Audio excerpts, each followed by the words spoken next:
Hello, welcome to Newbies to Movies. I'm Justin, and this week I have on a regularly occurring guest, Madison. Hello. Obviously, filling in for Tyler in his absence. I'm going to be having on a new person every couple weeks. Sometimes I'll have recurring guests on. But this week we'll be diving into a very specific movie category, and that is home invasion films. Kind of getting into home invasion films. It's a very iconic type of horror category, but we've also seen it done outside of horror and comedy and other ways like that. I think it's very interesting as it's kind of a horror category that takes away the viewer's sense of safety in their own home, right? And gives them the illusion, or our homes kind of give the illusion that we're safe in them. When it comes to this specific genre, I guess you would say, it kind of takes away that. What do you kind of think about home invasion films, Madison? Kind of the same thing about your home is supposed to feel like a safe place, and in these movies, they ultimately become this dangerous place. And while especially with home movies, the layout of your homes, most times you kind of lose control and power. You're tied up, you're in you can't get to what you need to save yourself. And I've seen home invasions in movies, but also in TV as well. Like a lot of criminal shows, that's a big aspect of it. But I think too, a lot of it is the thrilling. You never know what might happen next. The power control, the vulnerability, and different things like that throughout the movies of home invasions. Yeah. So this week we did Panic Room, which is a David Fincher film, and then Funny Games, the 1997 Austrian version, the original version. I'm obviously not the biggest fan of horror movies. It's pretty well documented on here, but we'll get into that here in a minute. First, we'll kind of go into what we've been watching this week. Madison, if you want to start, you were telling me about one you had been watching. So this week I watched the Send Help movie that came out in this year. It's a horror comedy starring Rachel McAdams and Dylan O'Brien. They essentially are on a plane, get stranded on an island. Kind of gave me Castaway vibes, but this one was a little bit more darker. I did think it was a little bit funny because she was a big fan of Survivor. And from watching Survivor, you could kind of see some of her skills and almost her thinking were how Survivor players played the game. But it was good. I thought it was a good movie. It was enjoyable. Definitely had some twists and turns, but it was overall really good. Yeah, I remember Tyler telling us that he got to go see that early. I don't think he was the biggest fan of it, if I remember correctly. But yeah, I just have no interest in watching that. I know you asked me if I wanted to watch it with you. I mean, it's definitely goofy, but I think it's entertainment. I think it has a 90-something in Rotten Tomato audience score. Yeah, we also watched Wuthering Heights last night. It was fine.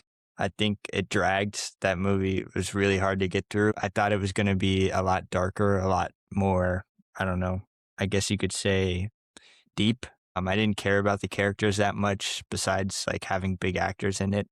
The story kind of fell flat for me. There's a lot of he said, she said for 2 hours, and I just didn't really enjoy it that much. But what'd you think? I mean, knowing that it's a book adaptation and knowing the original book, it wasn't a great adaptation considering there are 30 different adaptations out there. It did feel let's just throw some big names out there. I've heard the director, this was her version of what she thought the book was when she had read it years ago. It wasn't my favorite. I'm a big romance person, but it just didn't do it for me overall. Yeah, I don't think it was that well received by the book audience, but the movie audience either. Obviously, when adapting from a book, you're going to kind of have both worlds collide. And yeah, from what it seems, didn't do that well. The movie looked pretty. I will say that. I mean, the shots were really well done. Yeah, but definitely. besides that, it kind of fell flat. All right, so getting in here before we get into our actual movies, we've been talking about doing this for a while, so we're going to try a fun game. We've seen TikTok clips and everything like that. I'm going to share my screen so Madison can see. Am I doing the guessing? We'll do it together just because it's kind of our first time. Okay. You can see everything now, right? Yeah. All right, let's pick a random date here. This is I did the one for today to try to kind of try out this website. Mm-hmm. So just give me a random date. We'll go from there. May 4th. May 4th, Star Wars. Okay, so we're back. We figured out why it wasn't working. We found a new website. So basically what we're going to try to do is we're going to try and guess the movie based on the Letterboxd review. So let's see if we'll hit start here. Oh, this is multiple. Okay. If my boyfriend of 5 years left me for a cartoon princess. Huh. I think this is Enchanted. It could be Enchanted? wrong. That's Well, like, good. because in the beginning it's like Do you think that cartoonish. kid with the blue tongue has any other powers, that is that it? The blue tongue. So I think I'm thinking, those are the movies we're supposed to connect them. yeah.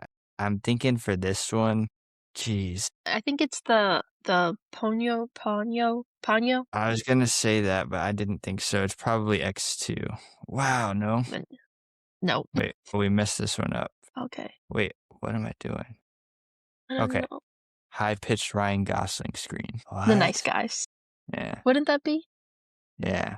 I think I've seen this one before. I think it's Her. Her? No, Okay. it's not Her. I was thinking Titanic. That's my emotional support lobby boy. That's got to be Grand Budapest. Yeah. So pretty effed up that I wasn't born a cartoon witch. Well, this could be really witches and Cinderella. This might be Ponyo. It could be it. Nope. Mr. President, a second bullet bill has hit the tower. Yeah, I don't know this one. Super bad? Why didn't Owen Wilson bring his phone to 1920s Paris and make everybody flip their French shit? I know this one. That's Midnight in Paris. Yeah. You can now officially watch the pegging scene on Disney Plus. Interesting. Deadpool? Probably. Sad, horny Sad. man listens to ASMR girlfriend role play. Would that be that Her? Or Maybe. It's either is that yeah. This is really 80% mice, huh? Cinderella? Yeah. This whole movie feels like an extremely long video game cutscene. Like it feels like you should just be able to control it, but you can't. You just have to watch the chaos. Easy answer would be the Super Mario Bros. Movie, but I don't know.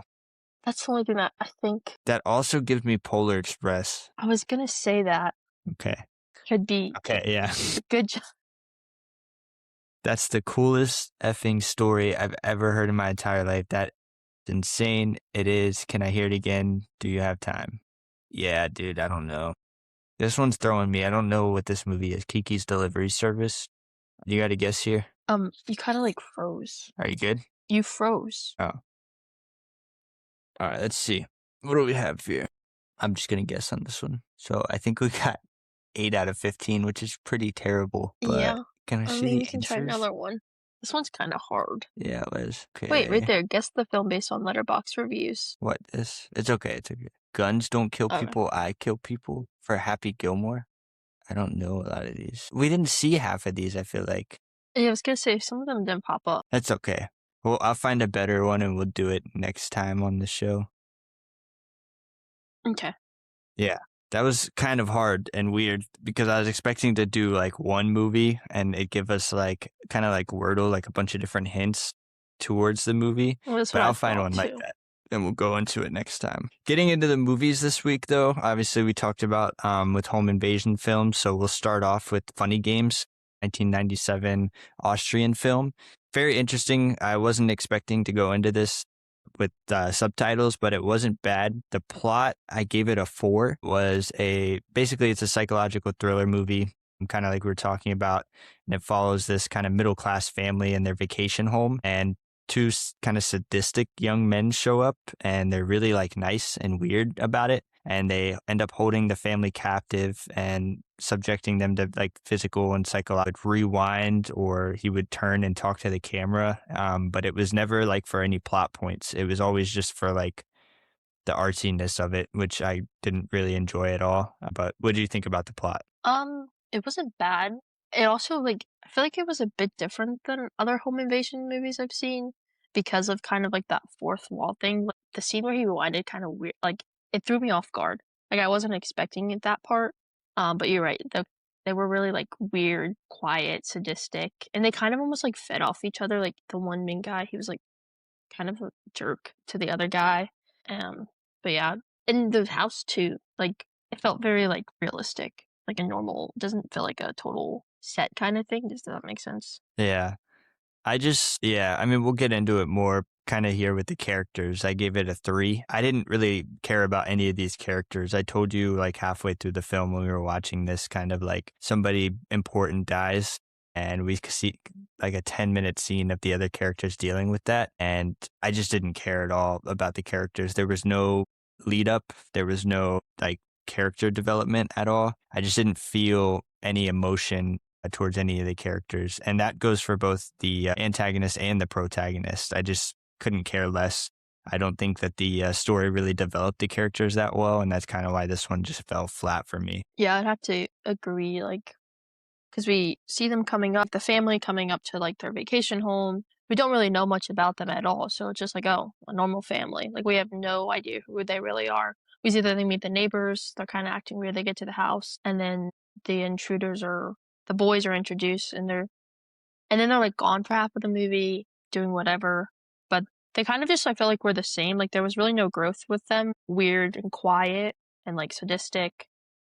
I didn't really, like you said, like there was no attachment to anyone. Where I feel like other home invasion movies, you kind of watch and you're like, oh my gosh, like I want them to fight, like I want them to survive. And this one here is just like, okay, that happened. What's next? Yeah. I felt like too, like, yeah, I think horror movies in general, they try to just get you to grasp onto the fact that like 95% of their audience is going to be this middle class family people. But that just doesn't do it for me. That's not enough to get me involved in these characters and care about them enough because these could be bad people too. I don't know. I don't know because you haven't told me anything about them. And so, yeah, I'm not supposed to care any type of way about them. The cinematography, I gave it a 5. I thought it was pretty poor and tedious to watch. I thought we'll kind of get into it with the director. We'll talk about kind of like where this movie came from and the idea behind it. But I just interpreted this as being like really lazy, especially when it comes to the breaking the fourth wall, kind of jumping out, him talking to the camera and talking to the audience. It just felt really lazy and felt like they were trying to do something cool, like artistic or different, but it just came off as very lazy to me and uninspired. Yeah, for this part, say it's a home invasion. So a lot of the movie is shot in the house, which there was nothing like really rememberable about it. It was kind of just like felt like a typical house. Like there was nothing like shocking or this or that. I mean, I thought the outside looked great. I thought they were going to utilize like the lake more or the outside a little bit more just because it was like a vacation home. And sometimes they do that throughout other, home invasion movies where they like utilize the outside as well. But yeah, the cinematography I gave is 6 out of 10. There wasn't like anything, oh my gosh, wow, this is crazy. Yeah, I mean, you kind of bring up a good point too. It was a big house, and I think we went into 2 different rooms in the home. Yeah, it was like Throughout the the whole living room movie. and the kitchen. Yeah, and so that was kind of weak in itself as well, just coming from the aspect of being home invasion week. I can't knock the movie on that too much, but since we're specifically talking about that, yeah, it felt weak there. The dialogue I thought was okay, which is kind of crazy for me to say that this was probably the best part of the movie, considering it was in another language. I thought it was done deliberately unsettling. I think them as antagonists, the 2 guys, that was the scariest part about them, was you kind of never knew where their conversations were going to go. But besides that, I didn't feel too deeply about them. They used a lot of just words and psychological torment against their victims rather than the stereotypical, pain and suffering and violence. So yeah, I thought that part was kind of interesting. Yeah, I have to agree with the dialogue. Again, there wasn't anything that really stood out to me about any one thing that was said, but they were like really calm. And I think that was more unsettling. Like they were just like, oh, this is just another normal day. Like it was normal conversation for them. I think that kind of brought in more of like the I guess like scary part of it.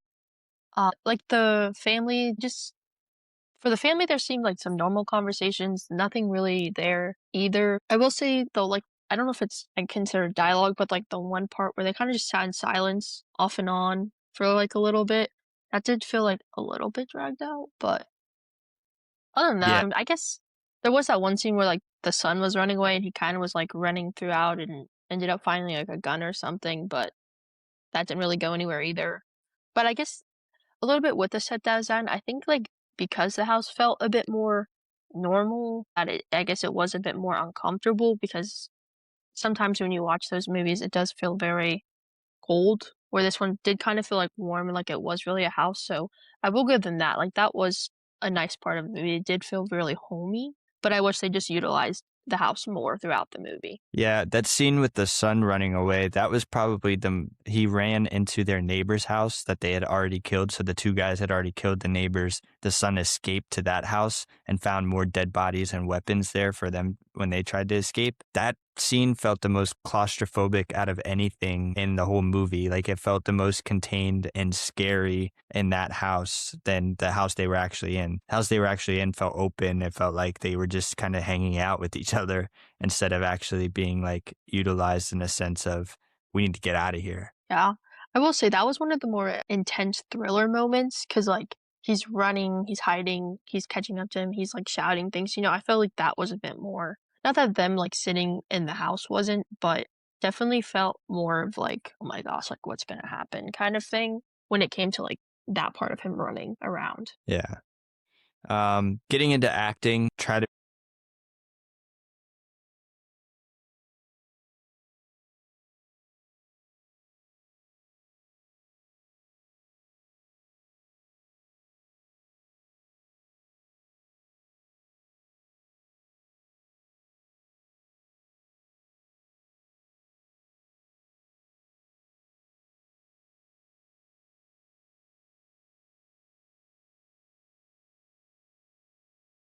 like a lot, especially you're in a life and death situation. I know it's a lot going on, but you should either accept death or get a move on because they are coming back, and we saw that. And then also, I thought Arno was the guy that played Paul, and then Frank that played Peter. I thought they did a really good job of being really sadistic, like I had mentioned earlier. Although the plot didn't help them that much, the actors, I think that it was pretty decent acting all around. Yeah, I will say I think that the intruders definitely helped with a lot of it. I think just their presence, like I think they acted being creepy and like that kind of like emotionless really well. Like they were just like, okay, we're just gonna do what we do every day kind of thing. And then with the family, I thought the mom, she definitely gave some very emotional scenes. I thought on that front her acting was well. The little boy, he just kind of seemed to me like just another little boy that's kind of like in a scary movie kind of situation. I thought a good scene between like the mom and the dad was like when she was trying to run and then the phone thing, like there was kind of that tension of like you could see that like they cared for each other in that aspect. He wanted her to go.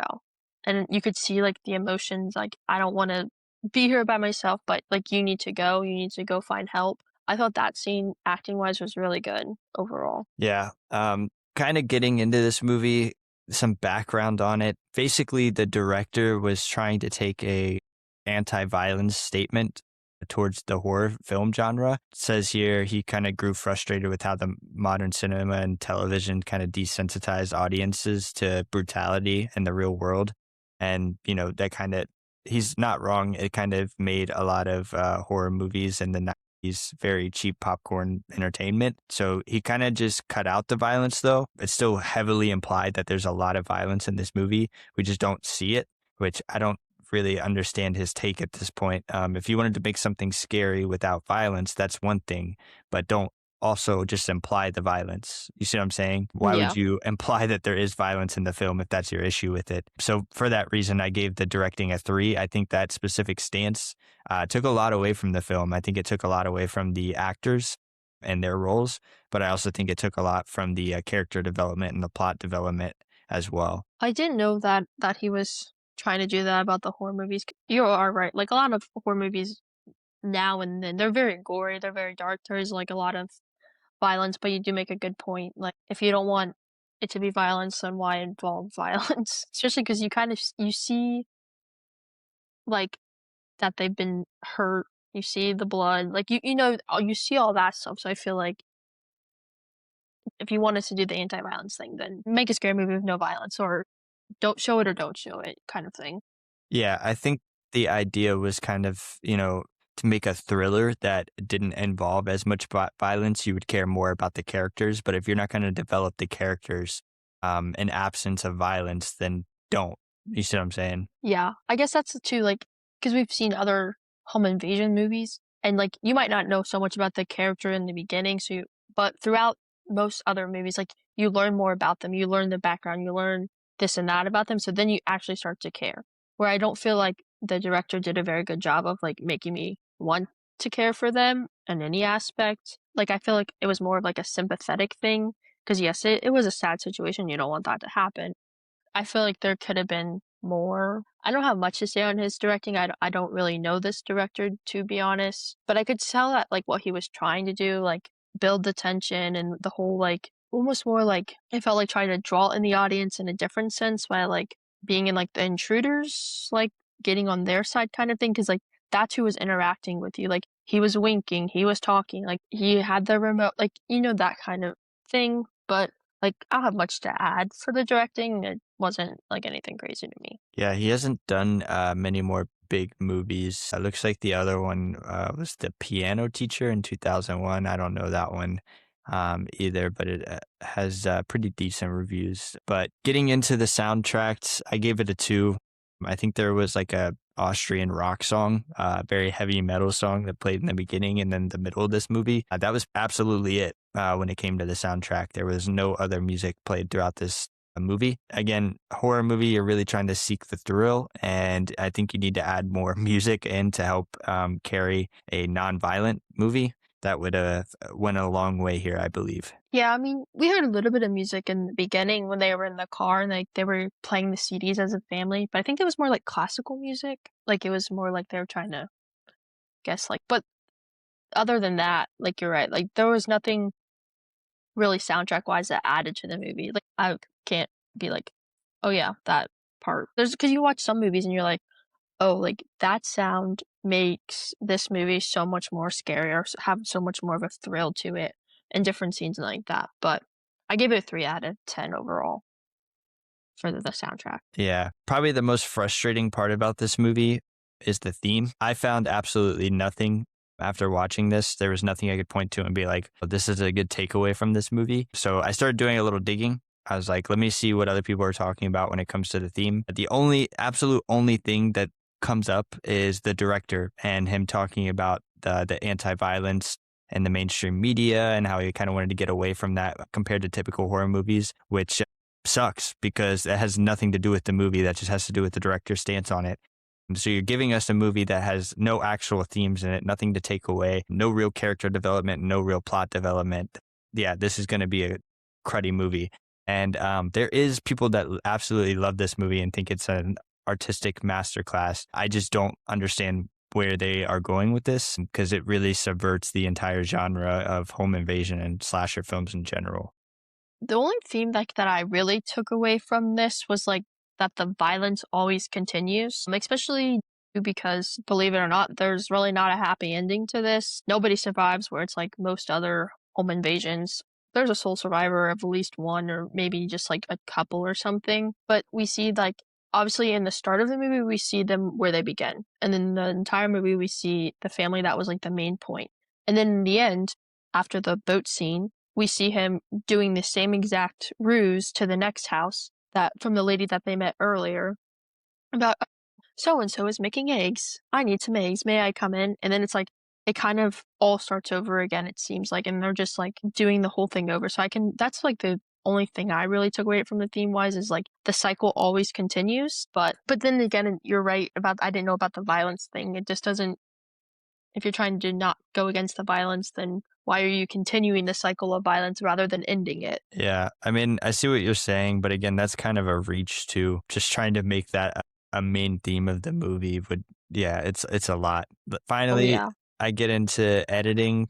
I gave it a 3. The idea of breaking the fourth wall is neat and all, but when it doesn't affect the plot or generate any kind of real plot development because of it, it just felt shoehorned in for kicks and very pointless. Felt like you got bored and just wanted to do something kind of cool in the movie, and then it absolutely fell flat. Yeah, overall, I gave it 2 out of 10 for editing. I think just, it felt so long, but it didn't need to be so long. I feel like a lot of it could have been like edited out, like the long scenes, or like if there was 10 scenes, like have something more happening, like add in some more, like give me something to like work off of or want to be continuing engaged. But I think it was just kind of slow. It felt like there needed to be more, honestly. Yeah, I gave this an overall score of a 3.9 out of 10 or a 39. That's high, I'd say, compared to most people. I did want to read real quick. Tyler was able to watch this movie this week. He gave it a 29. He said, lowest rating yet, and it deserves it for wasting my effing time. Need a banger next week to make up for this one. So, yeah. I'm glad he felt pretty similarly about this. But what'd you give it for your overall score? I have a 48 out of 100 or 4.8 out of 10, Yeah. which is low for me because I usually rate movies pretty high. As long as I find them enjoyable, I will give it a high score. But this one, I was like, okay, I'm not a fan. Yeah, this is definitely a culty movie. There is a really hard following for this movie, and I think that's kind of what put this on Tyler's radar when he picked that this for this week.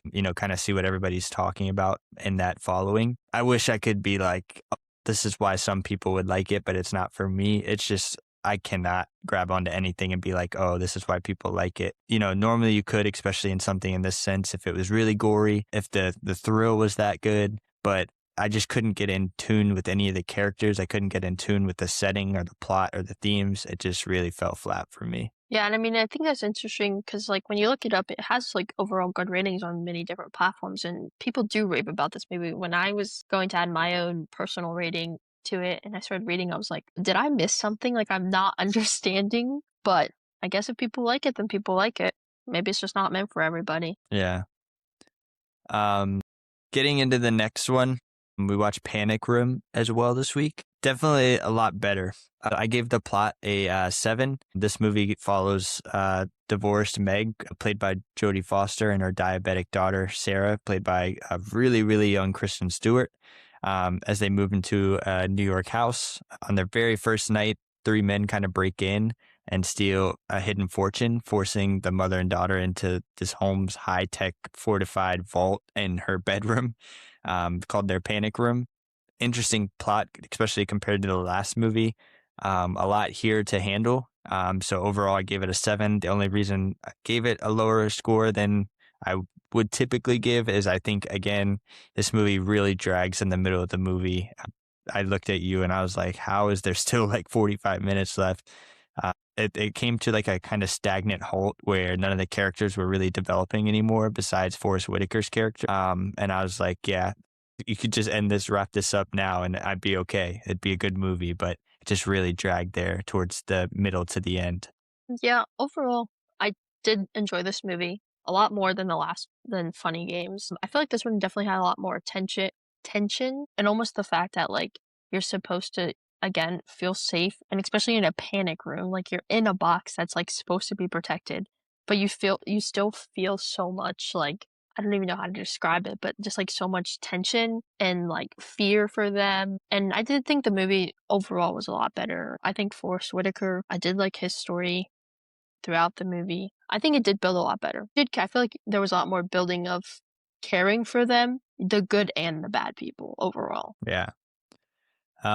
So yeah, kind of getting into that, the characters, I gave it a 7. Obviously, you had Meg played by Jodie Foster, Sarah played by Kristen Stewart, Burnham played by Forrest Whitaker, my boy Junior played by Jared Leto, and Dwight Yoakam played Raoul. Obviously, we didn't see his face that much because he had a mask on the whole time. But I think that the first 3 I named, Meg, Sarah, and Burnham, all had pretty decent plot development in this. Obviously, the mom and daughter relationship was really cool to see and a really high and I did really enjoy the characters. I really liked Meg and Sarah. I think their dynamic, they played a really like believable mother and daughter, and especially in the scene where she's like struggling. I guess she's having like some sort of low with her diabetes. Like she's like doing everything in her power to like make sure that her daughter is okay. And 2, throughout the movie, we kind of learn a little bit about like the intruders, the 3 men, like their different backgrounds, a little bit about their motivations and why they're doing this. So I did think that was interesting, and I feel like that kind of helped build it up a little bit more as well. yeah, I think you tapped me at one point during the movie. And it was like, hey, Jodie Foster and Kristen Stewart could be mother and daughter IRL. I was like, yeah, they do look alike. I mean, especially when she was so young, and like I think it might have been her hair, the way her hair, because it was very blonde. I think she has darker hair in real life, but like her hair was just like styled like that perfect. They had like that perfect shade of blonde, and I was like, I really feel like they could actually be related in real life if I didn't know who they were. Yeah. Getting into the cinematography, I gave it a 6.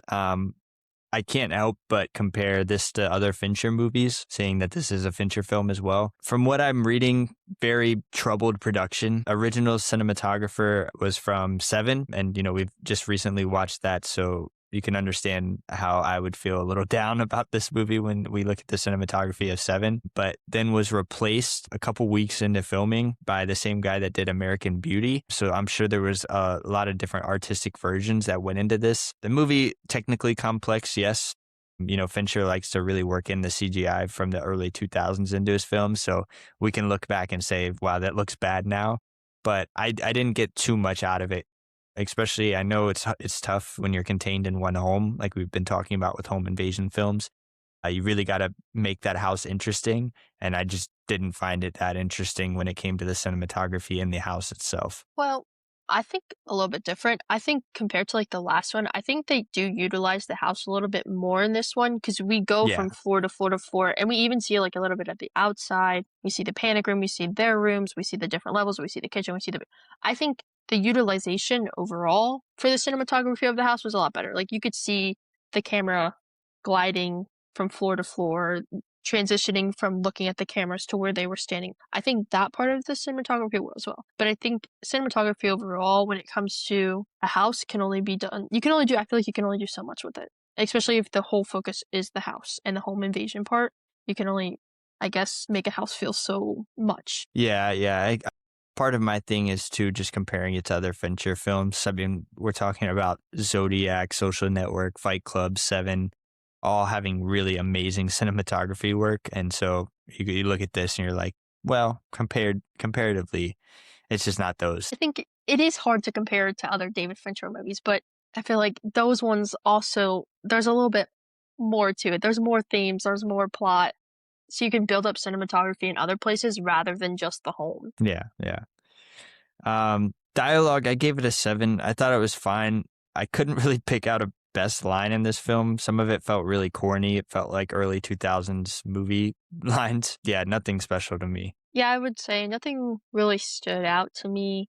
I thought some of the conversations were just normal, like you could feel the intensity, especially in the one part where they kind of start arguing, like the three guys they start arguing about the money and then he wants to leave. Like I just think what I liked so much about the dialogue is you could really like feel the like feeling of, oh my goodness, I don't know what's about to happen. Like I think the dialogue did help fill a little bit more of that feeling of the tension and the fear and the thrill of it. Panic Room for the set design. So it was entirely built on a soundstage that cost like $6 million for them to build this house on the soundstage. Obviously, they didn't build an actual home. They just built the sets around it. I thought it was fine. The set design, I thought it was a lot better than the other film. But again, I think you could do a lot more when it came to a home invasion film. Really make me feel like I know that home like the back of my hand. I still felt a little lost. Part of that, I think, was because it was a massive home and man, with a lot of different twists and turns, but make me feel like I know the home, make me involved in it, make me feel scared for what's around every corner. I still felt a little lost in the house when everybody was running around. But the set design, this is revolving around the house the whole time.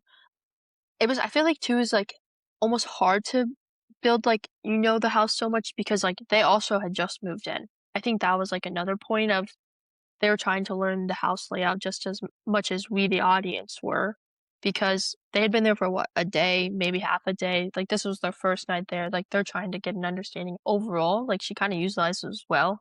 They remembered the elevator. They used that to help them kind of make an escape, get to the panic room kind of thing. I will say, I feel like we did really, at some points I was confused, like when they were in the room and like they were cutting through the bathroom. But overall, like nothing crazy about the set design. Just felt like somebody was moving into like a New York, what they call like a brick house or a brickstone kind of thing. Yeah, they called it a brownstone. Getting into acting, I gave it a 7. I think Jodie Foster and Kristen Stewart really stood out here with the main takeaways. But I also, again, I really like Forrest Whitaker's character. I think he's a great actor playing Burnham. I was kind of the most interested in him. Obviously, never been in a mother-daughter relationship, so that one doesn't really click with me as much as it would for moms and daughters. But for his character, I found it interesting. Like I kind of talked about, he's the antagonist, but he's really down on his luck. He's not a bad guy. He's just doing a bad thing.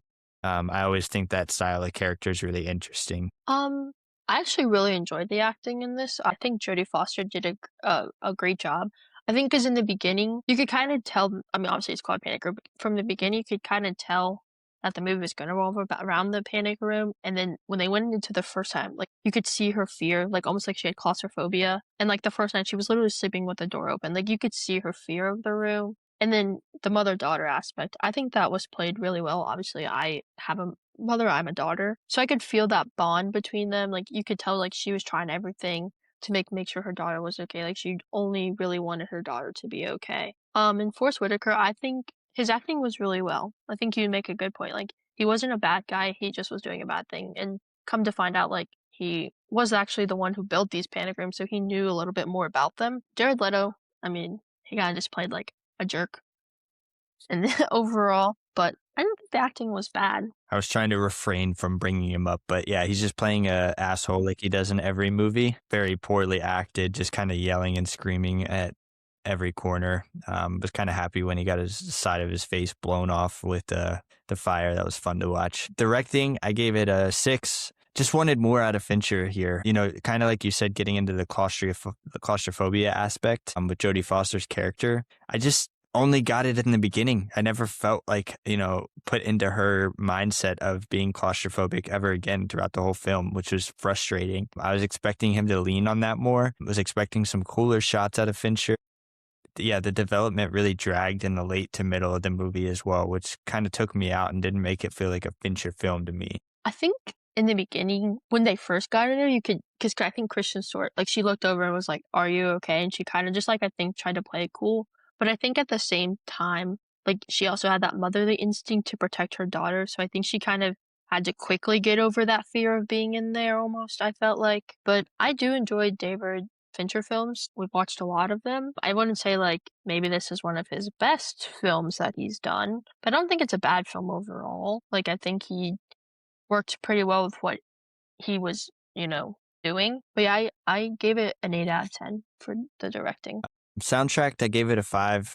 I'm going to keep harping on it, but it was fine. Not as good as other Fincher films. I feel like he didn't really go out there and grab films that would make, or grab music, sorry, that would make this film kind of, you know, push forward. And I think that might have been why it dragged a little bit more for me. But yeah, overall, just okay soundtrack, I guess. Yeah, I don't have much to add for soundtrack. To be honest, I don't think anything was really memorable to me. Sometimes when it comes to these soundtracks, I'm like, oh, like that makes that movie kind of thing. Didn't really have that effect here. It's kind of just like you hear the noises and different things like that. And I think that kind of helped make it a little bit more thriller, scary. And then theme, it's really hard with these horror movies, and I think this is my overlooming problem with horror movies and thrillers like this. I give it a 4. I got the illusion of safety, the destructive nature of greed, and also motherly instincts and protecting a child. I think all 3 of these are cool, but they were definitely assigned to one character and then used one-dimensionally throughout the movie. Character who really developed, I feel like, was Forrest Whitaker's character. Every other character walked out of the movie being the same exact person that they were coming into it, which kind of made me question who was the main character supposed to be. I feel like they got assigned these themes and then just stuck with them the whole movie, never really went anywhere. But what'd you think? The themes, again, I think kind of hit on the nose, like survival, protection, the mother aspects. And I guess you could say like they felt maybe only Forrest Whitaker, but I think Jodie Foster, I feel like she changed a little bit in the end, especially in that one scene when they're sitting on the park bench and she's like, "Oh, like look at all these homes." She's like, "We don't need anything that big. Like we can just get something small." Yeah, but that's I know so that's such a little. little thing. Like she didn't have a drastic change like he did. Like you could see like because in the end he came back and saved them. Like Yeah, he was redeemed. She just realized she doesn't need a big house. Like, come on. No, I guess that is true. Like he definitely did like come and redeem himself. He did have one of the bigger developments throughout the movie. But I think you kind of hit the themes on the head. There was really nothing else. I did think it was kind of funny that, like, the one thing I thought was, like, interesting is, again, you're supposed to even feel like this extra security, and now it's, like, that theme of, like, being uncomfortable and, like, having that security almost, like, breached not once but twice now, where it's, like, that sense of security is just kind of gone. Yeah. Getting into editing, I gave it a 6. Definitely had a heavy reliance on that early 2000s CGI post-production to kind of work in the bigger scenes of the vault and breaking into the vault, trying to figure out how to get into the vault. Some cool edited scenes, but nothing special compared to the other Fincher movies to me. And so that's why I'd only give it a 6 on this one. I didn't think the editing was bad. Like I had mentioned previously, I thought the cuts from like floor to floor were really cool, or where they were looking at them through, the cameras on the TV down to where like they were. I didn't think that was bad.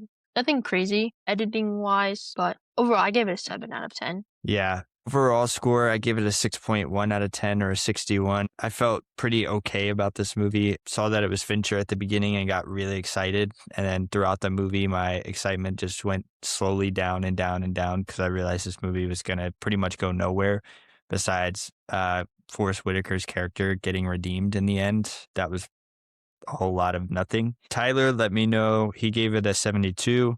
He said he hadn't watched this in a long time, but he thought it would kind of have a higher score. He said this was kind of like the first adult film he ever watched growing up. He thought the nostalgia would hit a little higher, but he said it's a solid popcorn film, kind of what I was getting at. For Fincher, I was expecting a lot more, but it kind of just was like a typical horror movie, a big nothing burger in my opinion. I gave it an overall of an 82 out of 100 or an 8.2 out of 10. I enjoyed this movie. I overall felt the tension. Did think there was some parts that were like a little long. I'm like, okay, come on now. But I thought it was entertaining. And I thought the characters were good. I thought the story was good. But you are right with Fincher. Like there definitely could have been a little bit more knowing who was actually directing the film. Yeah. So getting into it next, we are going to do a home invasion film ranking. Now, I haven't seen that many home invasion films. I think you've seen a lot more. Tyler told me he's seen a lot more. So we'll do the best we can here and we'll see where this goes. Because this could get interesting fast. Yeah. So basically what we'll do, we'll take turns going back and forth 10 through to 1. Team A will have 1 veto. They'll get the number 1 pick, obviously. And then Team B will have 2 vetoes. They'll have 2, 4, 6, 8, and 10. So I'll spin the wheel here for us. See who we get here. All right. It is Madison. I get what? Team A is what, 9? Yeah, you'll start 9, 7, 5, 3, and 1. And you'll get 1 veto. I guess just, give me Team A. Or, whatever that team was. Yeah. So you'll get picks 9, 7, 5, 3, and 1, but you just get 1 veto. I get 2 vetoes if I decide to use them. So yeah, I'll start at number 10. I'll start with The Purge, the original Purge. Been a while since I've seen this, but obviously breaking into the home when the Purge breaks off, it's fine. Typical horror movie, kind of like I've gotten into. Yeah, just not the biggest fan of horror movies, so all of these are going to be kind of underwhelming for me to take. But I think for number 9, I'm going to take the movie Hush. I don't know if you've seen it. It's a home invasion movie, if I'm remembering correctly. I'm pretty sure she's deaf. So like that makes it a little bit more terrifying, because when it goes to like, I think this is how, like when you're in her point of view, everything's quiet. So like all the sounds around you are quiet, just like how she would hear. And I think that like makes it a little bit more interesting on that end. Yeah, that makes sense. I did see Tyler's top 10 ranking. He has this way higher than 9, so he probably won't be too happy with this here. I don't know. I haven't seen it in a long time. Let's see. What do I have next? I'll go ahead at number 8 and take Panic Room, I guess. Obviously, we just talked about it. Not too much going on here for me. It was an okay film, better than The Purge, I believe. But yeah. Oh, I'm at 7. I'm going to do number 7. I think I'm going to do You're Next, which I'm pretty sure we watched on the podcast. We did? Yes, during Slasher That Week. movie was so dumb. Okay, well, you can veto it. I'll watch it. No, it's okay. Keep it. I'm not going to. I don't know if some of these movies are technically like home invasion wise, so but like, let me see. No, I think you're right. Like, I'm going to start reaching here on some crazy ones. Like, this is just, I feel like I've seen some, but I don't know if they're technically considered like home invasion movies. All right. What do you got? I mean, if they're breaking into a home, then yeah. Okay. So wait, you're taking Your Next for number 7? Yeah. What? You're taking Your Next for number 7? Yeah, I'll take it there. Okay. So I'll be at number 6. Let me see. Feel like it's definitely too early. Let me see what I have here. Definitely running out of movies here. Let's see. I'm not a big horror guy, and most of these are going to be horror movies. But let me see. Sorry, give me just a second. Yeah, I got almost nothing here. Hold on. Can I take E.T.? I don't think that's considered a home invasion. Okay, give me Halloween. Okay, that works. E.T. would be funny as shit, though. I mean, technically, okay, I see what you're doing there. Home invasion. If you want to throw it on there, you can throw it on. I'll leave it off. I Give me actually can't say that Halloween. I've ever The original. can't say that I've ever seen E.T. fully. Interesting. Okay. What are we at? 5? You're at 5 now. I have like 2 that I think that deserve to be a little bit higher. Here, I guess you can tell me if I'm wrong, but I'm gonna say Scream, like the original. Yeah, that's good. I mean, he's breaking in, right? They are, yes. They are. Whatever. All right. Here, I'm going to take Us. I haven't seen it, but I've heard good things, and it's Jordan Peele, so I'll trust in him. Okay. I feel like it could be a little bit higher. I got a good one. Frick, I don't know what to put at 3 now. I got one that'll make Tyler mad. This is my number 3. Frick. Give me a second. I don't know if it's because it's not that good. It doesn't deserve to be up here. That's the problem. I'll take it. I'll just veto it. Well, no, because I had thought Us was number 3, and I don't have anything else, to be honest. Like I can say like Don't Breathe. I heard that one's pretty good. I know people talk about that one. I have 2 different, like, funny kind of ones, but they definitely are. Let's just put Don't Breathe at number 3. Breathe. Okay. I think actually I might have watched some of it. I just don't think I've heard good things. I think it has pretty sure he's like blind and they're breaking into his house. All right. I'm going to take, because I think I know what you're going to take at 1. Okay. So I don't know whether to be, okay, I'm going to take Home Alone here. Why did I know that would be you? It was between that and Parasite, which I know you're not going to take either of them. What? I told you that Parasite earlier. I said, oh, like that's technically a home invasion. I said that. Oh, you're going to take it for 1? No. When we were talking earlier, I said I thought you could use Parasite because I know you've seen it. No. I know. I can use Parasite, but I know you're not going to take those for the number 1 answer. No. Yeah, that's what I was saying. For number 1, I'm going to take The Strangers. Yeah. The original one from the early 2000s, not like the remake. That movie? Yeah. Actually terrifying. My dad won't watch it. He's seen it like I think like once or twice, but anytime I mention it, like it's like one movie like that he doesn't like to watch because he says it's like one of those scary movies that like he really thinks can happen. Not that other scary movies can't happen, not that other crimes don't happen, but he's like, this one I just feel like is the most realistic. I guess it just scares him the most, and I definitely can feel that. I think I've only seen it a couple times because I'm like terrified of it. This shit's so far-fetched and so poorly done. Somehow it's on a top 10 list. Well, for this category. Yeah. I'm going to give top 10 home invasion films for Tyler. He said he's seen 21, and all of these are at least 65 out of 100 or above, which should just tell you something, because any other top 10 list, we'd be talking about movies that should be a 90 or above, but we're lowering our expectations all the way down to a 65 and above. So here we go. Number 10, The Invitation from 2015. I don't know that one. Number 9, Barry in 2022. He said, in quotations, weird ass movie. Number 8, The Gift, 2015. Number 7, Us, 2019. Number 6, The Purge.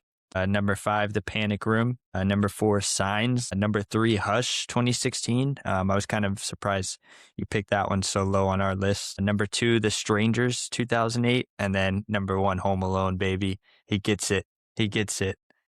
Yeah, I think I can see where I did mess up a little. I put Hush a little low, but I also didn't I didn't know what you had because you said you had like a couple that you had. So I was like, and you hadn't seen it. So I didn't want to be like put it higher kind of thing. Yeah. But I definitely could have. I'm looking here on Wikipedia for all homes that involved a home invasion. So some funny ones on here. E.T., as I mentioned. Fargo, which, yeah, technically correct. We said that. Let me see. There's another one. John Wick. It's kind of funny. And Parasite is on here as well. It's just goofy. No Country for Old Men. I'm trying to think. Yeah, it is. And then another big one, Once Upon a Time in Hollywood. I don't know how I didn't think about that till now. Oh, yeah. I didn't think about it either. It is kind of goofy how many movies that involve a home invasion, not necessarily horror, but yeah, kind of funny. Let me Yeah, see here. I guess where I got stumped maybe because a lot of these that you mentioned I've seen. I guess when I was thinking of it, it was just like the whole premise of the movie like Yeah, was based around a home invasion. Where some of these, they have other parts to the movies. So I guess maybe that's where I kind of got stumped, and I could have definitely thought a little bit more outside of the box. yeah, yeah. All right, cool. Well, thanks for coming on, Matt. Again, just want to say thank you too for all the stuff you do for the Newbies to Movies podcast social medias, whether it's the graphics or just posting every day and doing all that. We really appreciate it. I know our fans appreciate it too, just so they can keep up to date with the podcast, even if they're not listening to the full episodes. It's always neat and exciting to see what you have planned for us. So we appreciate it. Of course, and I appreciate you guys, for trusting me all the time and everything you guys do. Thank you. Yeah. All right. We'll see you guys next week. Bye bye.